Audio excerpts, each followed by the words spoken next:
Lyra Calder had always been the quiet one on the interstellar mining vessel Triton's Wish. She kept her head down, tucked her hands behind her back when she walked, and spoke only when someone directly addressed her. Most people forgot she was there at all. She made it easy for them. If someone looked her way, she often shifted her gaze to the floor or made herself look small, as though she believed that shrinking physically might help her disappear. To the crew, she was just a weak junior technician who got nervous around heavy equipment. They joked softly that she looked like she might blow away if the ship's air circulation kicked too hard.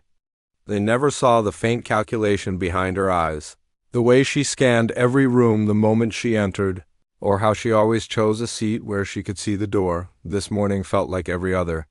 The crew crowded the main deck for the daily briefing. Lyra stayed near the back, standing slightly apart from the others. People talked over her. A few nodded politely. That was the extent of her interactions. The captain was discussing a strange distress call they had picked up hours earlier from a small research team stationed on an uncharted moon. The message had been full of static and fear, ending before coordinates finished transmitting. It sounded bad. The crew murmured anxiously, but Lyra stayed still, her hands folded in front of her. "Rescue team will gear up and head there within the hour," the captain announced. His voice was firm but tired. "We don't know what we're dealing with, so stay sharp." A few crew members shifted nervously.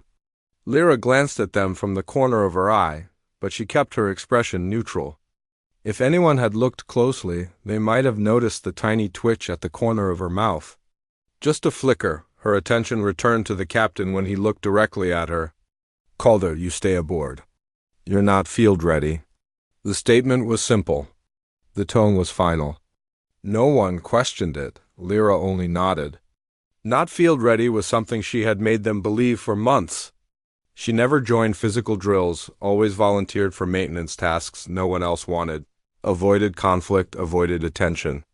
She let them see what they expected to see, a harmless, shy girl who feared danger. The meeting ended. The crew scattered. Lyra walked calmly down the corridor, but her mind was far from calm. She listened carefully to the sounds around her, the rhythm of footsteps, the hum of the engines, the busy chatter from nearby rooms. She was aware of every detail. Her small quarters were as plain as ever. A simple bed, a small desk, a locker with her issued uniform. Everything about her life appeared minimal. But once inside, she shut the door gently and leaned her forehead against it.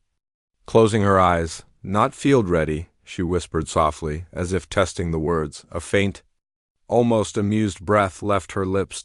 She crossed the room and knelt by the floor panel beneath her bed.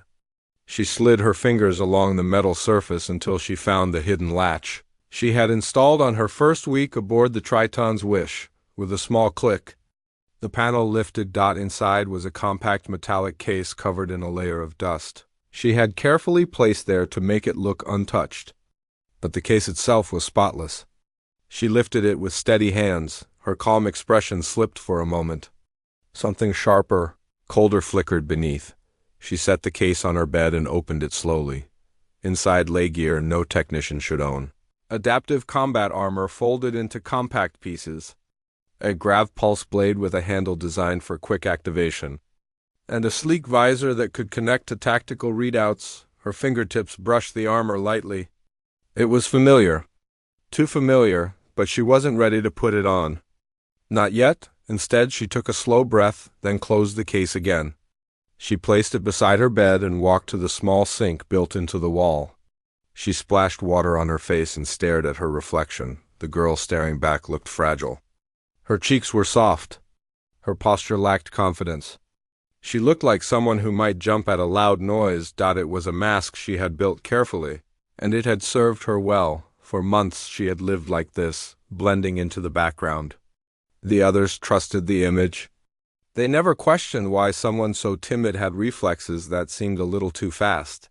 They never noticed how she moved differently when no one was watching, how she walked soundlessly even in heavy boots. None of them knew who she had been before she boarded this vessel. She dried her face with a small cloth and returned to the bed. She sat beside the case and listened to the distant noise of the rescue team preparing. She could tell exactly who was moving where solely from the sounds. The clank of gear, the hiss of pressurized suits, the hum of shuttle engines warming. She had memorized every pattern of this ship. A gentle knock sounded on her door. Calder? You in there? It was Rowan, one of the shuttle pilots. Friendly, easygoing, always smiling. He was one of the few who occasionally tried to talk to her beyond work-related things. She opened the door slightly. Ah, hey, Rowan said with a grin. Just making sure you're okay. Distress calls can be a little spooky. I'm fine, she said quietly. He scratched the back of his neck awkwardly. Right, well, we should be back soon. Just routine extraction. Nothing dramatic. He chuckled, though there was a hint of nerves in his voice. Lyra simply nodded. If anything happens, just stay in the safe zones, Rowan added. I know field stuff isn't really your thing. I know, she replied, her voice soft but steady. He gave her a thumbs up. Good, see you when we get back. She watched him walk away. Then she closed the door. Routine extraction. She sat in silence for a moment, listening as the rescue team boarded the shuttle. She could hear Rowan's voice calling out preflight checks. The captain giving instructions, crew members strapping in. Metal clips snapping closed. Then came the low thrum of the engines. The shuttle launched. The vibration in the floor faded. The engine's echo dimmed as the craft pulled away from the mothership. When the sound vanished entirely, something in Lyra's face shifted, her posture straightened. Her eyes sharpened, the mask dropped. She rose from the bed and opened the case again. This time there was no hesitation. She fitted the adaptive armor to her body piece by piece. The material tightened automatically, forming a perfect seal. The grav pulse blade hung lightly at her hip, waiting. She fastened the visor around her head. The display blinked to life. Her hands moved fast, practiced. Unshaken, she left her quarters without looking back. The corridor was empty, perfect. She moved down the hallway, with silent precision, walking past crew members who didn't even glance her way. To them, she was still the weak technician. No threat. No importance. She reached the maintenance pod dock. Normally, only engineers on shift had access.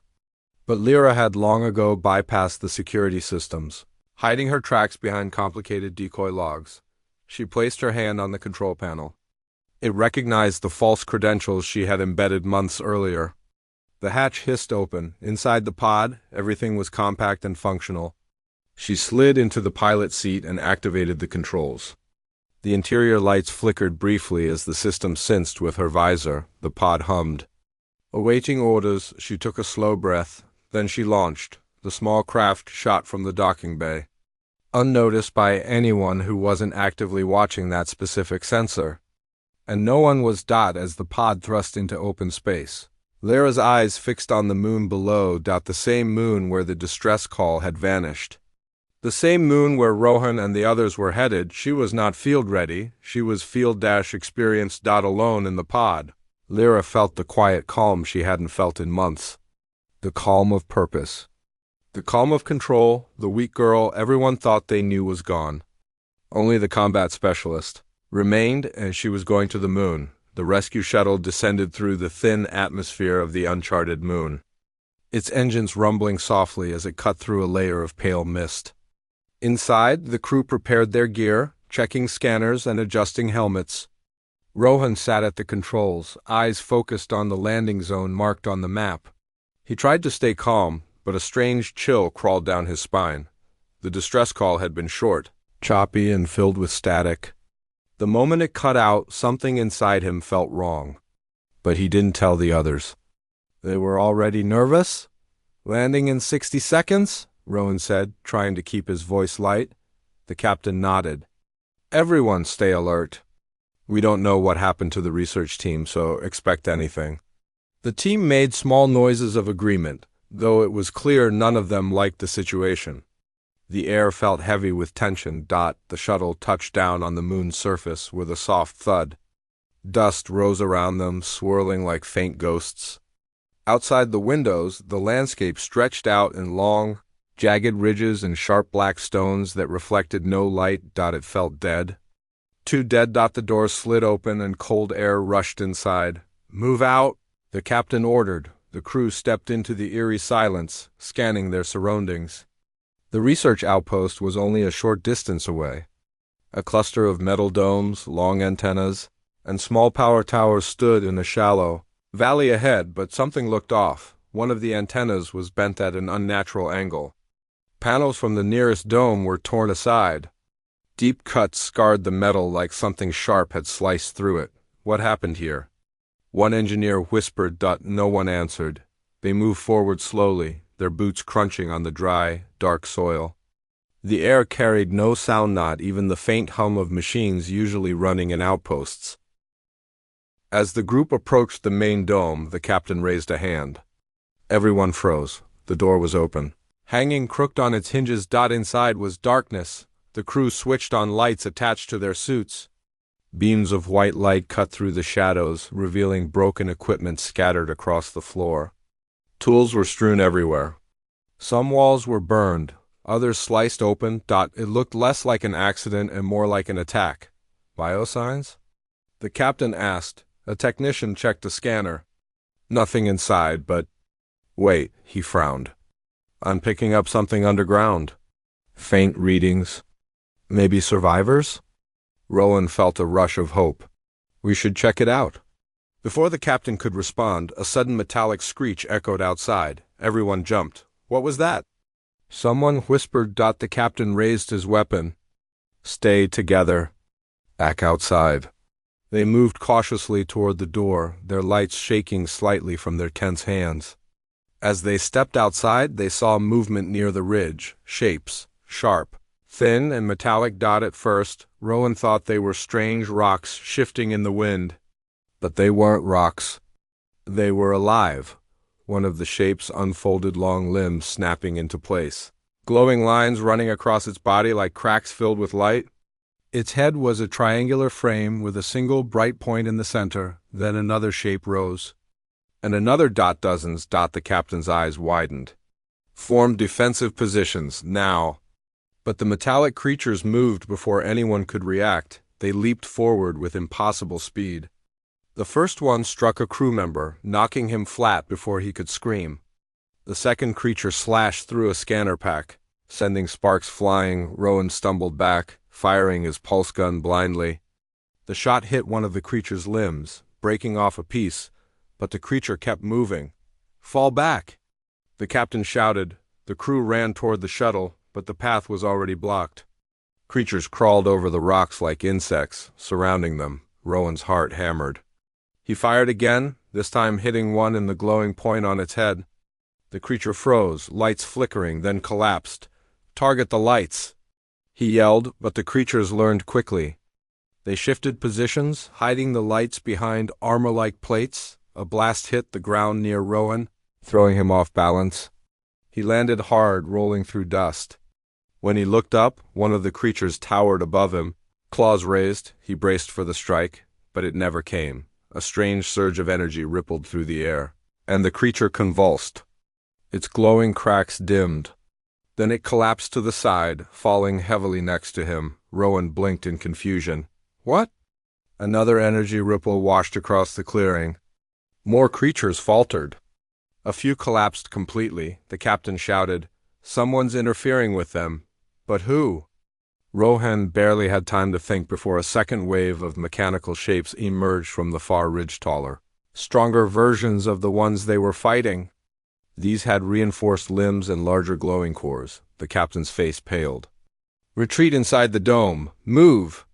They rushed back to the damaged outpost, slamming metal debris across the doorway to block it. The creatures outside pounded on the structure, the metal shaking under each strike. This won't hold long, a technician said, breathing heavily. Rowan tried to steady his hands. What are these things? No one answered. They didn't know. Outside, the pounding grew louder. The creatures scraped metal against metal, their claws shrieking against the dome's surface. The crew backed away from the door. Forming a tight circle, the captain clenched his jaw. If they break through, aim for the glowing points. It's the only weakness we've seen. Rowan nodded, though fear twisted inside him. Then something strange happened. The pounding stopped. Silence filled the dome again. No footsteps. No scraping. No metallic shrieks. Nothing. The crew exchanged confused looks. Rowan crept toward the door and peered through a small crack in the debris. The creatures were no longer at the entrance. Instead, they were all facing the same direction toward the valley beyond. "What are they doing?" Rowan whispered. Before anyone could guess, a low hum filled the air. A blue streak of light shot across the valley. Then another. And another. Something was moving incredibly fast, weaving between the creatures, striking them before they could react. The glowing points on their heads blinked out one by one. The crew stared in shock. "Is that a person?" someone asked quietly. Rowan squinted. The figure was too fast to see clearly, but it looked human, small, agile, armored. The captain's eyes widened slowly. "Whoever it is, they're trained." The armored figure slid under a creature's blade, slashing its core in one clean motion. They jumped onto another creature's back, disabling it with a sharp, downward strike before leaping away from the explosion. Rowan felt a strange sensation building in his chest. Hope. Then the figure stopped moving. Just for a moment, they stood still, facing the dome. Even from a distance, Rohan felt their gaze. The figure then started walking toward them. The crew tensed, weapons raised.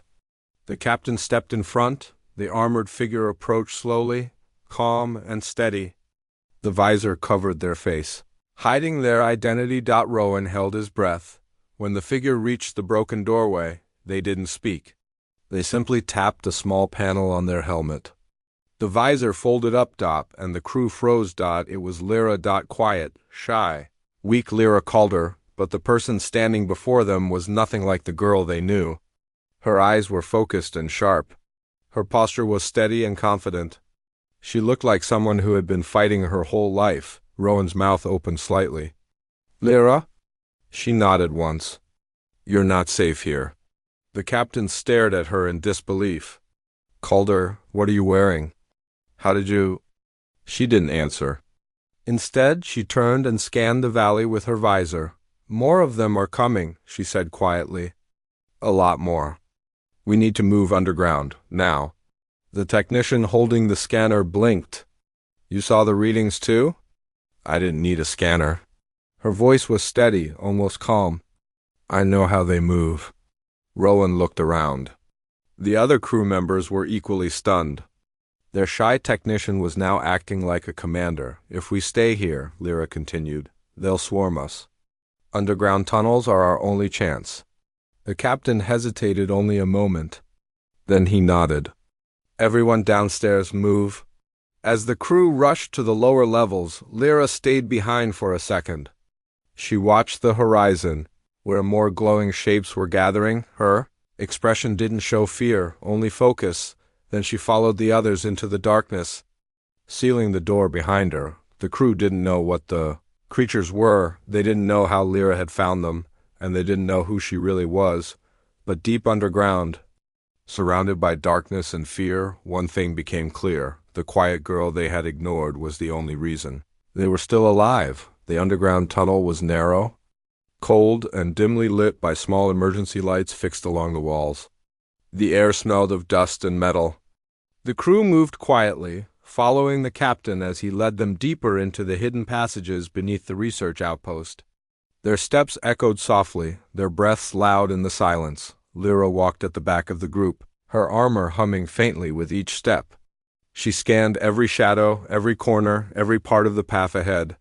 Her visor highlighted structural weaknesses, old equipment, broken pipes, and heat signatures left behind by the missing research team. Rowan glanced back at her more than once, unable to hide his confusion.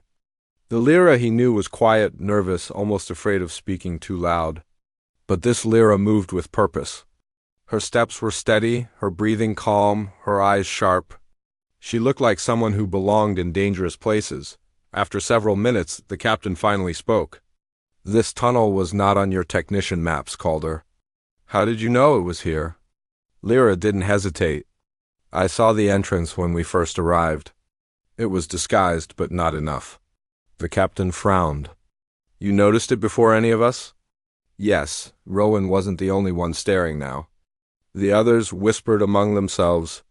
They had worked with her for months, but none of them had seen her act like this. The captain slowed his pace until he walked beside her. You want to explain what's going on? Lyra didn't look at him. I will explain when it's safe. We need answers now, he insisted. She turned her head slightly. Her expression was calm but firm. Captain, if you stop the team here for a conversation, we'll all die. That shut him up immediately. They continued moving until the tunnel widened into a larger chamber. Metal crates, equipment, and research tables filled the area. The crew spread out, checking for signs of survivors. Rowan found a cracked screen still displaying a frozen message, **** prototype energy source. Handle with caution, ***. He shivered. What were they working on down here? Lyra touched one of the devices carefully. Something powerful. Something the Shardborn wanted. The captain stiffened. Shardborn? What those machines are called. Lyra nodded. Yes, how do you know that? He asked. Lyra didn't answer immediately. She walked to a control panel on the wall and connected her visor to the system. Lines of data scrolled across her display. These machines aren't natural, she said softly. They're built to harvest energy. But not just from technology. From living things also. The crew fell silent. Rowan swallowed hard. So the research team? Lyra didn't finish the sentence. She didn't need to. The captain clenched his fists. Can we save them? Yes, Lyra said. But it won't be easy. They're held inside a hive structure beneath the surface. The Shardborn used trapped humans like fuel. If we move fast, some of them might still be alive? Rowan felt a spark of hope. Then let's go before more of those things show up. Lyra raised a hand to stop him. Wait, the crew froze. Lyra tilted her head, listening. Her visor brightened, detecting vibrations from above. They're gathering, she whispered. The captain tensed. How many? Too many. She stepped back from the group and pointed toward a smaller tunnel branching off to the left. We go this way, quietly. The crew followed without argument. As they walked, Rowan moved closer to Lyra. How do you know all this? The machines, the tunnels, their patterns. Lyra kept her gaze ahead. Because I've fought them before. Rowan stopped for a moment, stunned. You what? Lyra didn't stop walking. Before I was a technician, I was part of a unit trained for special operations. We handled threats like the Shardborn.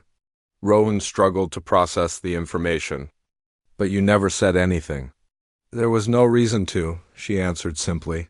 The captain overheard and frowned deeply. Why leave a unit like that to work on a mining vessel? Lyra slowed her pace. Her shoulders lowered slightly. My team. Didn't make it? The tunnel grew quiet again. No one asked more questions. After several more minutes, they reached a steep drop. A metal ladder led downward into darkness. Lyra climbed first, her visor lighting the way. The chamber below was enormous. Rows of machinery lined the walls, humming softly. Strange glowing cables ran across the ceiling, pulsing with faint light. And at the center of the room was a massive hole leading even deeper underground. Rowan stared at the hole. That goes into the hive, doesn't it? Lyra nodded. Yes, and the Shardborn Prime is down there. The what? The captain asked. Their leader, Lyra said. A machine intelligence that controls every Shardborn unit on this moon. Rowan felt the coldness return to his spine. And we're going after it? We're going after your people, Lyra said. The Prime is only a problem if it detects us. The captain took a deep breath. And if it does? Lyra met his eyes. Then I'll deal with it. For a moment, no one spoke. The idea of one small woman facing the strongest machine on the moon seemed impossible. But after seeing what she did on the surface, some part of the crew believed her. The captain finally nodded. What's the plan? Lyra studied the glowing cables above. The hive is powered by these conduits. If we disable the ones nearest the core, the Prime will lose control for a short time. Just long enough for us to reach the prisoners. Rowan glanced up. Disable how? Lyra's visor glowed. By cutting them. The captain stepped forward. We'll help. Lyra shook her head. Only I can do it quickly enough. You'll stay here until the signal drops. Then take the ladder down and follow the path to the right. It leads to the prisoner chamber. Rowan frowned. But we'll be split up. It's the only way, Lyra said. The crew exchanged uneasy looks. The captain placed a hand on her shoulder. Calder, be careful. For the first time since the moon, Lyra gave a faint smile. I always am. She stepped toward the massive hole and began her descent. The crew watched silently as her armored form grew smaller and smaller until it vanished into the shadows below. The moment she disappeared from sight, Rowan let out a nervous breath. I still can't believe this, he whispered. The captain answered quietly. Believe it or not, she's our best chance now. Below. Lyra moved through the hive with silent precision. The walls were alive with glowing patterns. The air vibrated with distant mechanical clicks. She followed the energy lines, each pulsing like a heartbeat.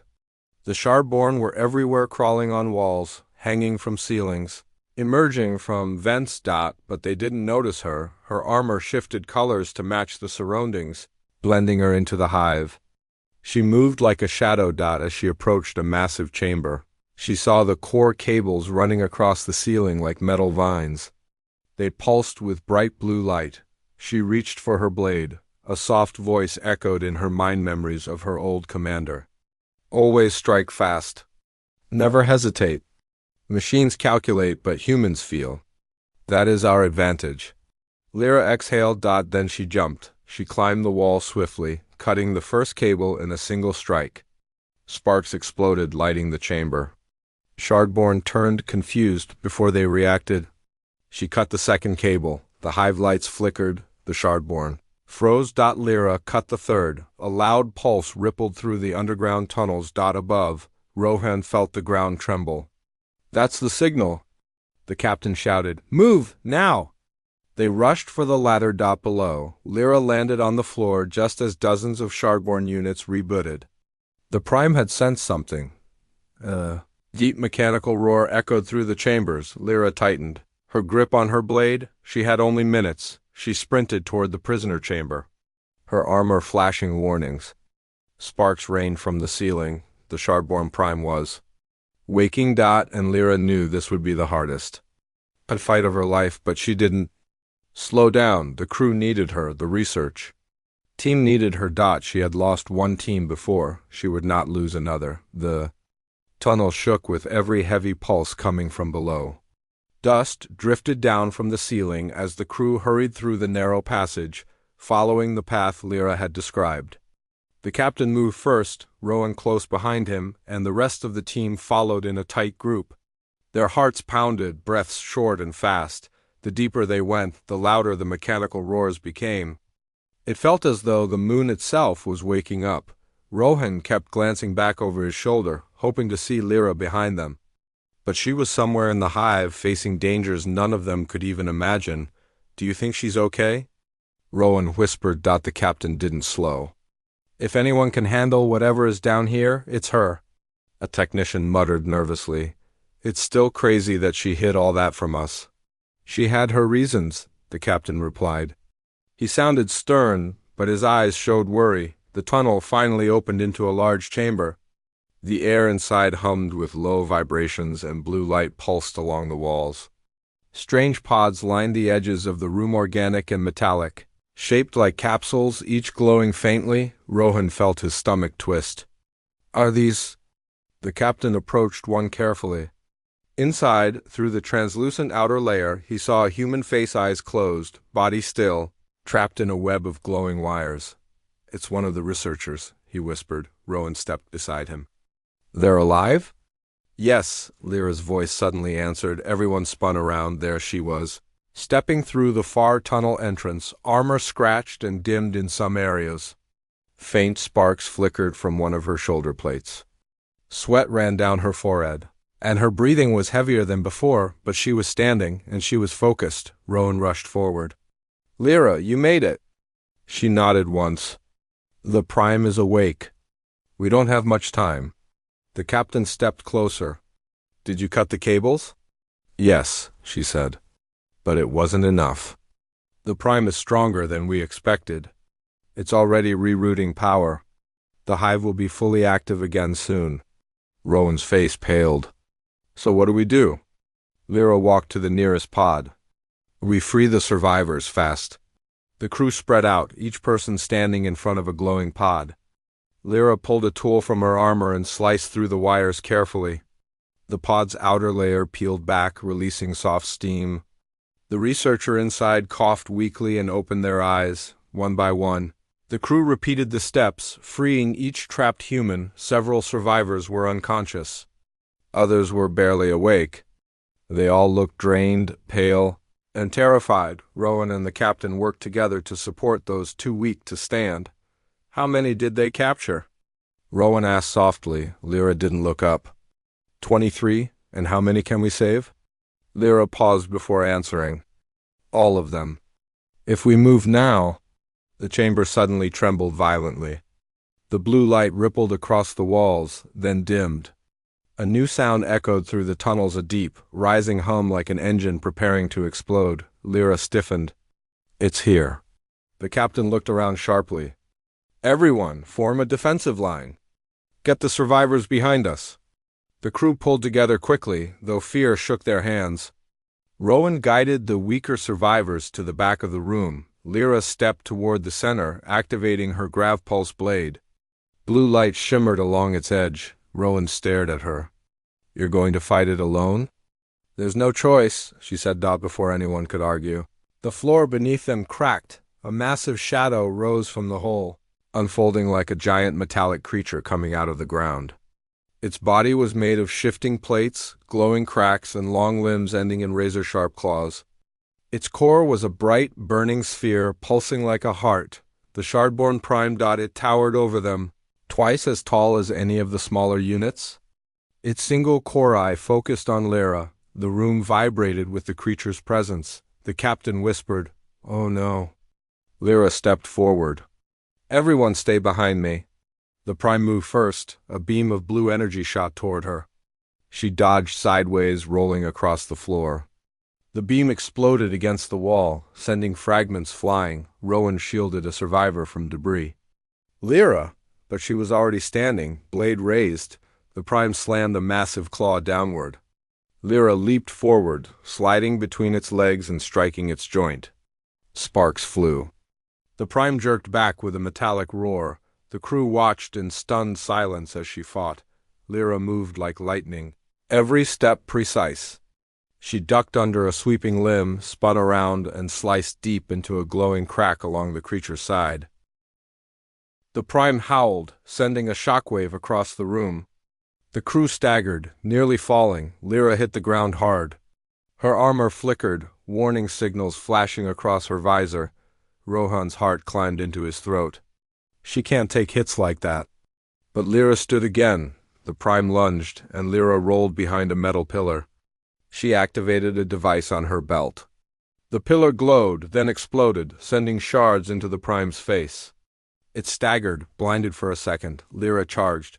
She jumped high, landing on the Prime's upper plating. She stabbed her blade into its core casing. The Prime thrashed violently, trying to shake her off.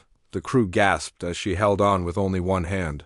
The Prime slammed. "It's back into the wall," Lyra cried out. Her armor cracking, she slid off, hitting the floor hard. Pain shot through her body, but she forced herself up. Her visor flickered. The Prime raised its claws again. Rowan couldn't stop himself. "Lyra, run!" But she didn't run. She looked back at the crew, the survivors trembling behind them. The frightened crew members ready to defend, but powerless against something so massive, and she made her choice. Lyra sprinted toward the Prime. Not away, she slid across the floor, ducking under the creature's attack, then drove her blade deep into the core crack she had made earlier. The Prime roared, flailing. Its core flickered wildly. "Captain?" Lyra shouted. "Take the survivors and go to the upper tunnels." "Now," the captain flinched. "We can't leave you. If you stay, you all die." She yelled. The captain hesitated for only a second. Then he made the call, "Everyone, move!" Rowan grabbed two survivors, pulling them toward the exit. The crew followed. guiding the weak and injured, but Rowan looked back one last time. Lyra stood in front of the Prime again, blade crackling with energy. Her armor was damaged, and she was bleeding from her arm. But she didn't back down. The Prime aimed its core at her, charging a massive blast. Rowan's voice cracked. "Lyra!" She didn't turn. She whispered something only she could hear. "Not again." Then she jumped. The blast hit the floor behind her, shaking the chamber. She lunged straight at the Prime's core. Using the last of her strength, the crew reached the upper tunnel. Just as a massive explosion shook the entire hive, dust and blue light flooded the room. Rowan screamed, "Lyra!" The captain grabbed his shoulder, pulling him forward. "We can't stop. Move." The crew ran, the survivors stumbling beside them as the hive began collapsing behind them. The tunnel shook. Lights flickered. Metal groaned. Rowan looked back again, and he saw something through the cloud of dust. A silhouette small. Standing it was Lyra. She stepped through the collapsing chamber, limping but alive. Her armor was nearly destroyed, but her eyes were still bright. Rowan felt a wave of relief so strong he almost collapsed. Lyra reached them, breathing hard. "The Prime is down, but the hive is destabilizing. We need to get everyone out before this place implodes." The captain nodded. "Then let's finish this." The crew moved upward, carrying survivors and supporting each other. Lyra walked at the rear, watching for danger. Ready to fight if needed, she had saved them, but the fight wasn't over yet. Now they had to escape the collapsing hive before the moon buried them all. The tunnels shook again, harder than before, as the crew pushed upward through the twisting passage. Dust rained from the ceiling, and small rocks slid down the walls. Every survivor they carried slowed them down, but no one dared leave anyone behind. The hive was dying fast, and they all knew it. Lyra stayed behind the group, watching the rear with tired but alert eyes. Her armor flickered with warnings every few seconds, showing cracks across her chest plate and right arm. Parts of it barely held together after the fight with the Prime, but she walked without complaint. Rowan kept looking back at her. He tried to stay focused, but worry filled his chest every time he saw her stumble for even a moment. "You okay?" he asked softly. Lyra nodded. "I'm still here." The captain raised his voice over the rumbling above them. "Everyone keep moving. The structural collapse is spreading from below. If we stay in the lower tunnels, we're done." They hurried upward, turning corners and stepping over fallen debris. One survivor nearly fell, and Rowan caught her arm, steadying her. "Thank you," she whispered weakly. Rowan gave a small nod. "Don't worry. We'll get out." But inside, he wasn't sure. They reached a wider chamber. The ceiling here had begun to split apart, revealing cracks glowing with faint blue light. The hive's internal energy was leaking, and the ground trembled with every pulse. The captain raised a hand. "We take a short break here. Everyone check the survivors." The crew set down the unconscious and supported the weaker ones. A medic quickly checked pulses, vitals, and breathing. Some were stable, others barely holding on. Rowan glanced toward Lyra. She was standing alone, staring at the tunnel behind them. He approached slowly. "You're thinking about the Prime, aren't you?" She didn't turn. "It wasn't fully destroyed." Rowan froze. "What?" "I damaged the core," she said quietly. "Severely. But I didn't have time to finish it. The explosion from its reactor was unstable. It fell deeper into the hive." Rowan's heart dropped. "So it could still be alive?" "Yes," she whispered. Before Rowan could respond, a deep roar erupted from below. The chamber shook violently, throwing several crew members off balance. The captain shouted, "We need to move now!" They grabbed the survivors again and ran for the upper tunnel leading to the surface. The lights embedded in the walls flickered rapidly. The hive systems were collapsing. As they moved upward, the roars below grew louder. Something was climbing. Lyra looked back and whispered, "It's coming." Rowan's breath caught. "You can't fight it again. Not like this. Your armor is falling apart." She gave him a faint smile. "But I'm still standing." They continued moving until they reached the final tunnel. At the end of it, a bright opening shimmered, the exit to the moon's surface. "Fresh air. Freedom." The captain shouted. "We're almost out. Hurry." But just as the first survivors stepped into the light, a violent crash echoed from behind them. The tunnel floor shook as something massive climbed upward. Blue light flared through the cracks in the ground. Then a long metal limb slammed through the floor. The shardborn prime. It dragged itself upward. Half its body shattered, plating missing, exposed wires sparking wildly. But its core still blazed with furious energy. The crew screamed and stumbled forward. Pushing toward the exit, Lyra stepped forward instead. The captain grabbed her arm. "You can't do this again. You won't survive." Lyra pulled her arm free gently, not angrily. "If I don't stop it, none of us survive." Rowan's voice cracked. "Please, Lyra. Let someone else help." She shook her head. "You can help by getting everyone out safely. That's what matters now." The Prime let out a metallic roar as it pulled itself into the tunnel fully. Its single core eye locked on the fleeing humans. Lyra activated her grav pulse blade. The blade flickered, weak but still usable. Rowan stepped forward, voice shaking. "Lyra, don't—" She looked at him and spoke softly. "Rowan, thank you." He didn't understand. "For what?" "For being the first person to see me as human, before you saw me as a soldier."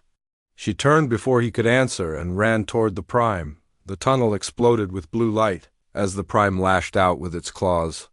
Lyra slid under the first strike, sparks flying from her shoulder as the second attack grazed her armor. She struck back, slicing through a damaged limb. The Prime roared and slammed the tunnel walls, causing rocks to fall. "Go!" the captain yelled, pushing the crew forward. Rowan refused to leave. He kept looking back, tears burning his eyes as he watched Lyra clash with the giant creature. She fought with everything she had left, every strike precise, every movement fueled by pure will. But she was slowing. Her armor flickered, sparks bursting from her chest plate. The Prime struck her hard, throwing her against the wall. She fell to her knees. Coughing, Rowan screamed her name, but Lyra pushed herself up again and charged. The Prime aimed its cracked core at her, energy building dangerously. Its body shook with instability. It was preparing a final blast. Lyra reached to her belt and pulled her last device, a grav core destabilizer. "Small, round, blinking weakly." She whispered. "This ends now." She sprinted forward. As the Prime unleashed its blast, the tunnel lit up with blinding blue light. Lyra leaped toward the Prime's core and slammed the device onto it. A high-pitched whine filled the air. The Prime's core began to collapse. Inward, Lyra threw herself back as the Prime imploded, sucking in its own energy before exploding outward in a shockwave. Rowan felt the blast throw him toward the exit. The captain caught him before he hit the rocks. The explosion tore through the tunnel, sending dust and metal everywhere. Rowan scrambled up, ignoring the pain, searching through the smoke. "Lyra! Lyra!" The dust began to settle. A figure emerged. Small. Walking slowly. Lyra. Her armor was nearly destroyed. Her right arm limp, her visor cracked in half. She stumbled through the smoke, breathing heavily. Rowan ran to her, catching her before she collapsed. "You're alive," he whispered, voice shaking. She nodded weakly. We need to get out before the hive finishes collapsing." They moved together toward the exit. The crew helped her onto the surface, where the cool moon air washed over them. The sky above was dark, filled with distant stars and the faint glow of their ship waiting in orbit. Behind them, the hive rumbled one final time, then it collapsed inward, sending up a giant plume of dust. The captain placed a hand on Lyra's shoulder. "You saved all of us." Lyra managed a small smile. "Just doing my job." Rowan shook his head. "No, you did more than that. You never gave up on us." Lyra looked at the survivors, every one of them alive because of her. Her eyes softened. "We go home," she said quietly. The crew began helping the survivors toward the extraction point. Rowan stayed beside Lyra the whole way, even when she walked slowly. Even when she staggered, she finally allowed herself to lean on him. He smiled gently. "You're not alone anymore." For the first time, Lyra didn't try to hide her exhaustion or her relief. As the ship's lights came into view, shining over the moon's surface, she whispered, "I'm ready to go home." And together, they walked forward toward safety, toward hope, and toward a future Lara never thought she could have.